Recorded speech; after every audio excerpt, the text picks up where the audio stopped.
EI over everything, emotional intelligence over everything. I am Dawn Morris, and I am excited to have this program.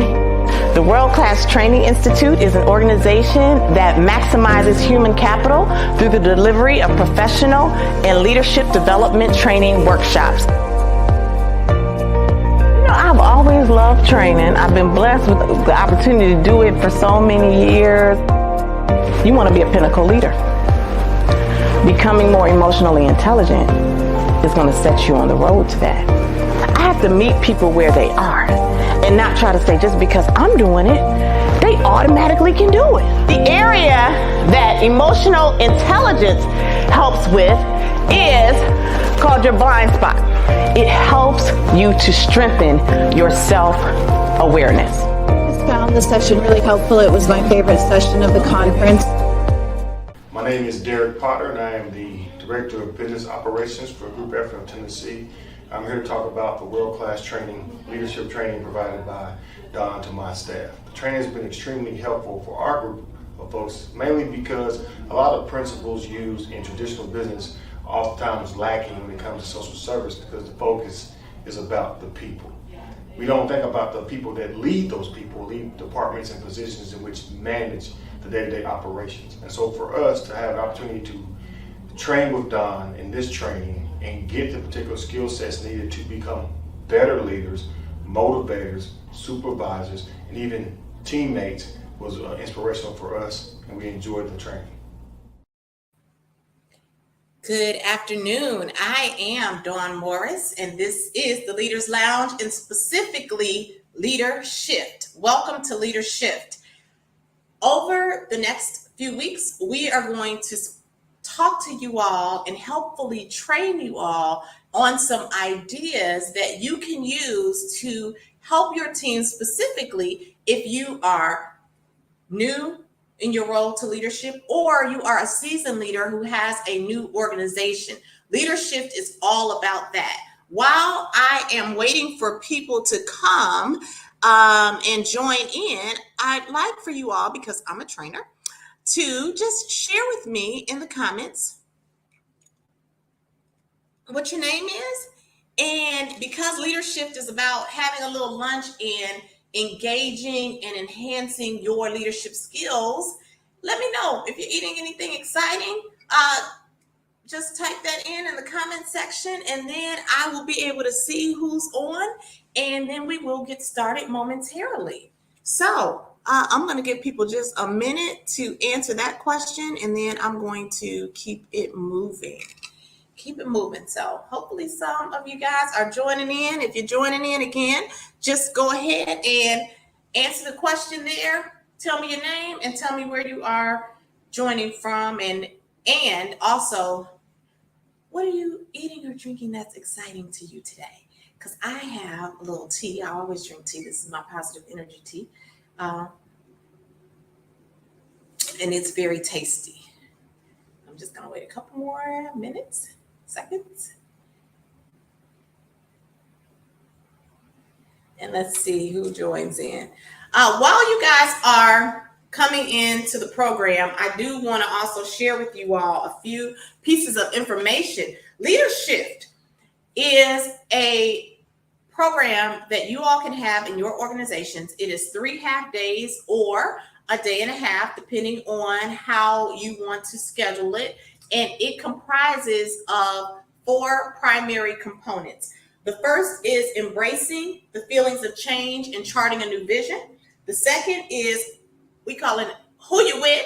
It's talking about emotional intelligence and also the DISC model. You guys can have either one at your organization because it's important for you to know with whom you are working. So go ahead and schedule yourselves for one of those, emotional intelligence or DISC. And then finally, systems thinking and courage in conflict.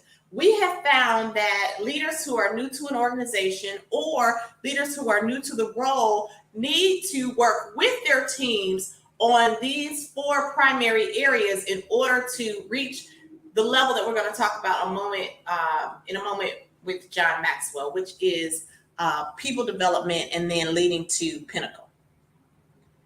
So you guys, this is my first time doing this. So I'm not sure, maybe, hopefully you guys are on here. Maybe I can't see comments. So I'm just going to keep it going.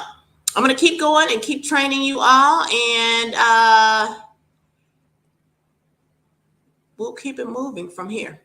If in fact, at any point during this program, you are interested in LeaderSHIFT, you may go to our website at worldclasstraining.net/leadership. worldclasstraining.net/leadership. I'm really hoping that you guys are on here. And I just can't see the comments because I'm in LinkedIn, but you're going to get some great training regardless. So here we go. All right. So now I have 3 goals today. The first one is to talk to you about a team vision statement. I had some of you all complete a form and kind of give me some information on what you knew about vision statements, about whether or not you had a conversation with your team. And some of you all shared that information. Oh, okay. And I see Jeff is there, so it does work. So hopefully some more people will be joining. Hey, Jeff, that's good to know. Good to know. Then the next thing that we're going to talk about is why Kubler-Ross matters. So Kubler-Ross is the organizational change model. And we are going to talk about why that matters in your organization. And finally, it's systems thinking and why that's important and what you need to know related to systems thinking. So that's my 3-pronged approach for today. The first thing is why a team vision statement. And before I get into why a team vision statement, I always like to take a step back and I want to talk about why this particular information even matters. So John Maxwell, who is one of the prolific leaders and teachers of leadership, he has established 5 levels of leadership, which I am going to share with you guys right now. So those 5 levels are position. So that's at the very bottom level, and this may be a little difficult to see, but I'm writing it this way so that you guys are able to kind of understand where we're flowing here. Position, just by title. The next level is permission, and that's once you have built a relationship. Then going up, you have productivity. This is once you have some results. Then you have people development. And finally, you have the pinnacle level of leadership. And so when we're talking about LeaderSHIFT and ensuring that your teams are heading in the right direction, we're talking about already doing some of this level 4 stuff called people development, because you have to bring your teams together. Oftentimes, leaders will start in an organization and they have, of course, the position. So people have to follow them at this level. And then they may go to permission, which is relationship. And hopefully they get some productivity, but they don't really focus a lot on that people development. LeaderSHIFT allows you the opportunity to go right there and bring your team together so that you're in alignment, in complete alignment. So that's kind of a baseline for where we're headed. My question is, what is a mission statement? So for anyone who's on, just type in the comments what you think a mission statement is. What do you think of when you think of mission statement?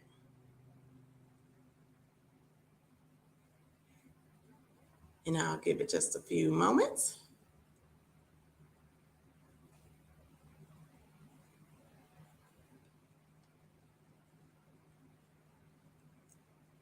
Well, I'll share with you guys what a mission statement is.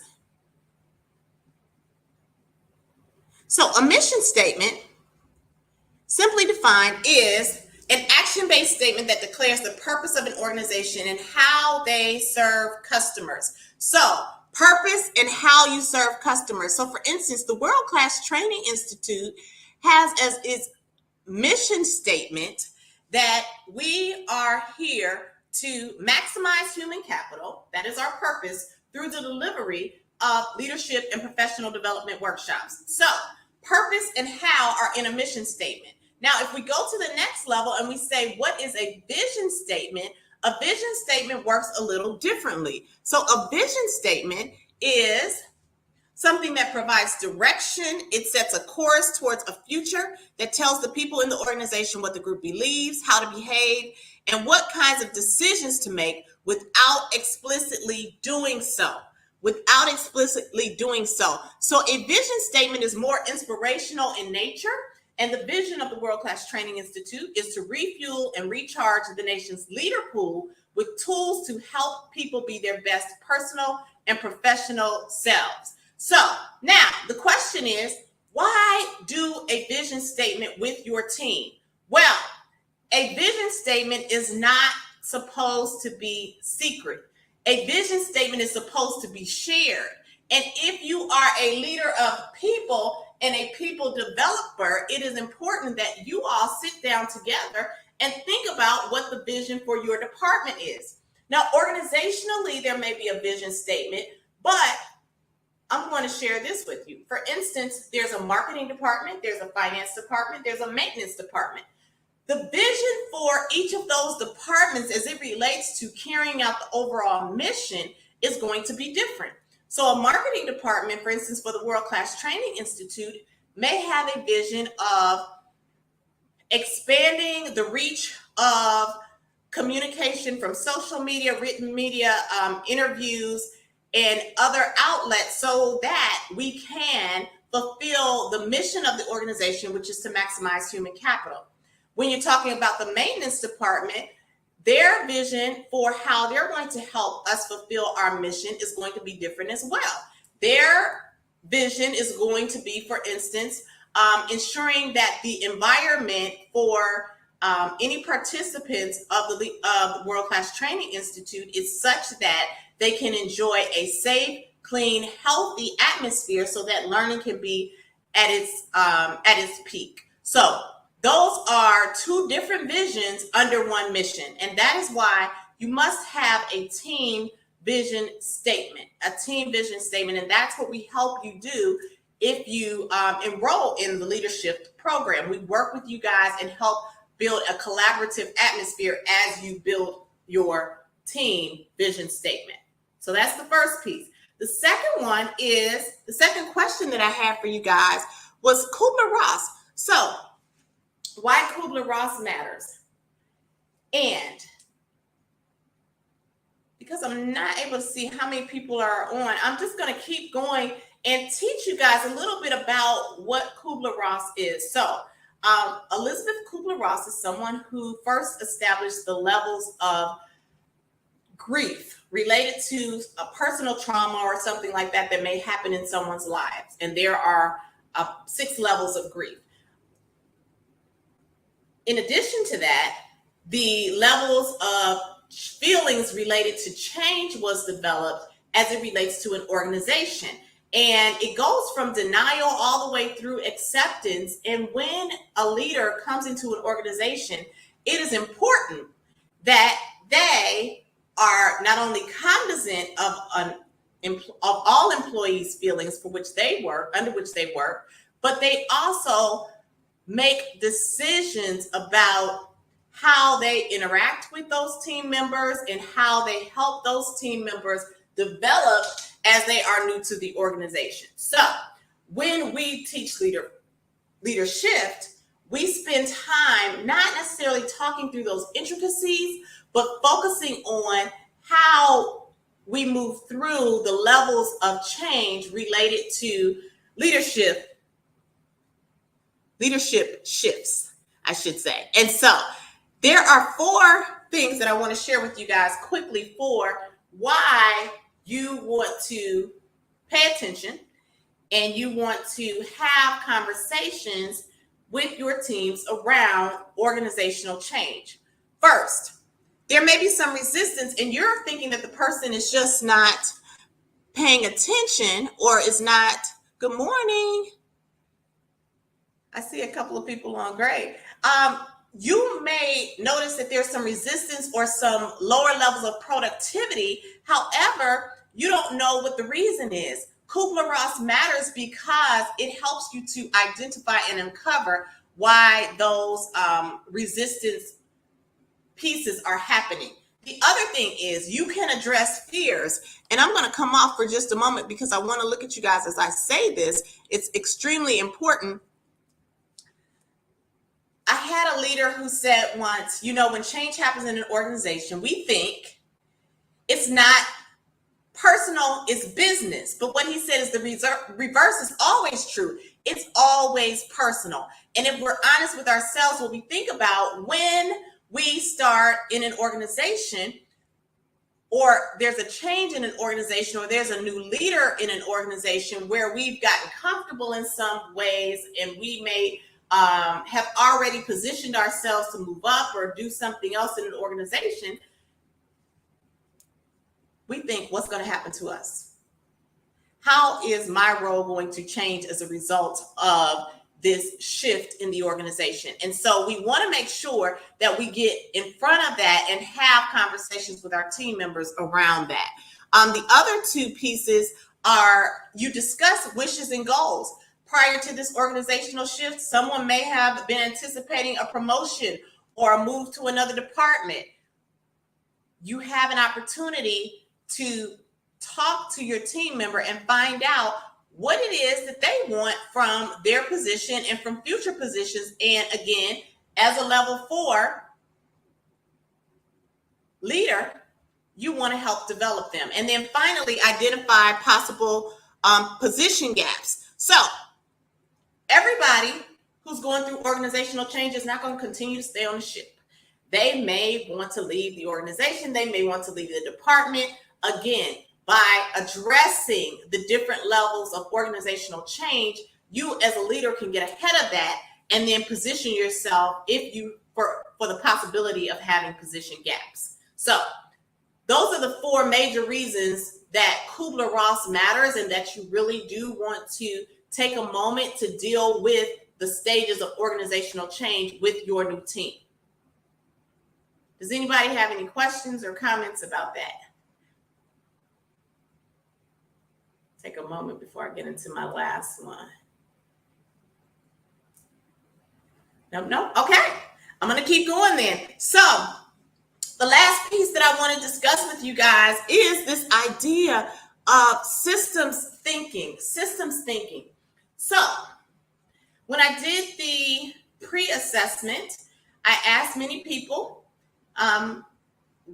what they think their team's understanding of systems thinking is, and most people gave that a level 5, saying that their teams really knew about systems thinking, which I found interesting because what I have also seen is that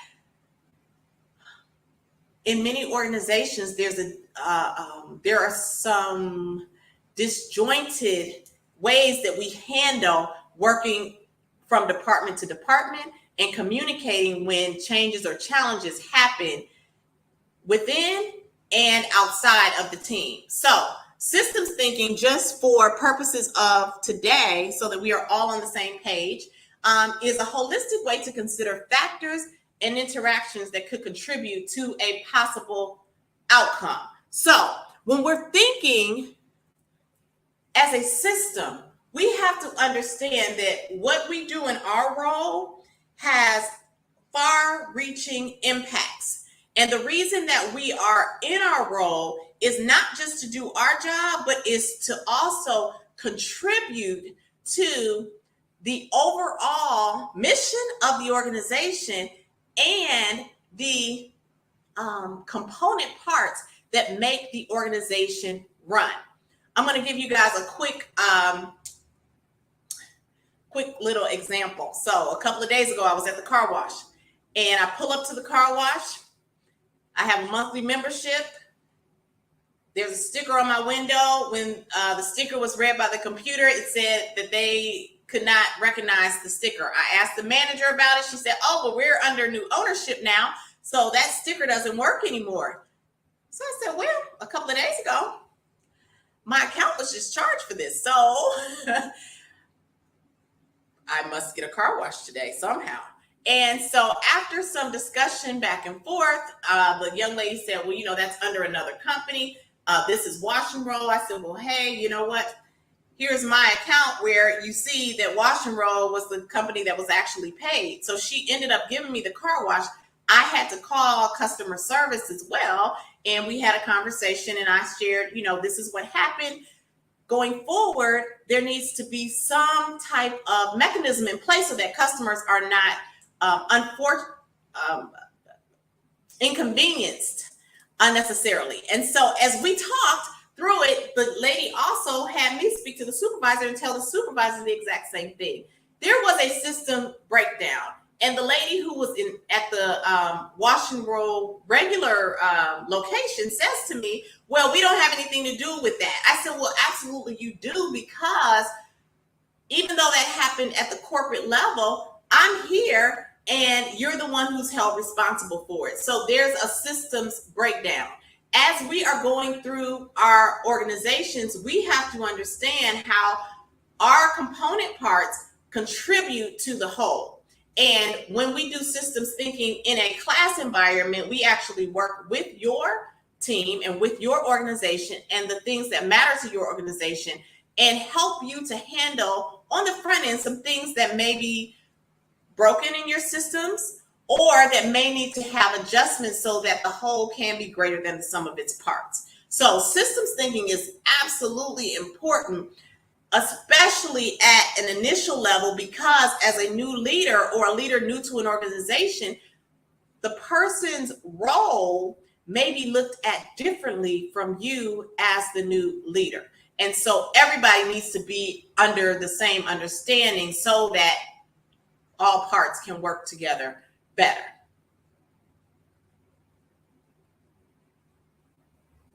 Does that make sense?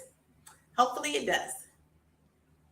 Awesome. So for the next couple of weeks, I am going to go through mini sessions related to LeaderSHIFT. If this resonates with you, this is the perfect time to enroll your teams, because it's the end of the year. You may want to do an offsite to get everybody's position for the year, or at the very beginning of the year, you want to position everybody so they are in alignment. Even if you're somebody who's a seasoned leader, you may want to sign your team up as well, because they may be stagnated and you want to refreshen their thoughts. Again, the 4 components of LeaderSHIFT are embracing the feelings of change and charting a new vision, who you're with, which is building team collaboration through understanding team dynamics, and you do either EI over everything or DISC, systems thinking, and courage and conflict. So these are some powerful, powerful classes. Next week, we are going to delve into EI over everything and DISC on a high level so that you understand the differences between those two and you can make a decision about what matters most to your organization. Now, before we leave, I am a trainer, so I do have a brief assignment for you all. Next week, 2 things. Number 1, write down the 10 people on your team or in your organization with whom you will work most closely. The 10 people with whom you work most closely. They may not all be your immediate direct reports, but you want to write them down and just bring that back with you. And then the second thing is, I want you to think through that situation that I just gave you. Car wash under new ownership, old stickers do not work, customer under old sticker system being told that they cannot receive a car wash even though their accounts are still being charged. What are 3 ways the negative customer impact could have been avoided? 3 ways the negative customer impact could have been avoided.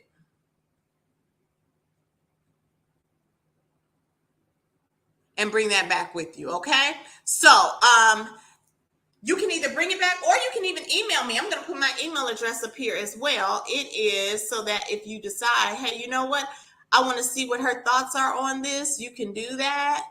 My email address is going to be right here. It's DawnMarie@worldclasstraining.net. That's DawnMarie@worldclasstraining.net. So make it a great day. This has been fantastic for me. I hope it's been valuable for you all. Again, it is going to be on a replay on YouTube. Just give me until, I would say, about 48 hours to make sure I get that out to you guys.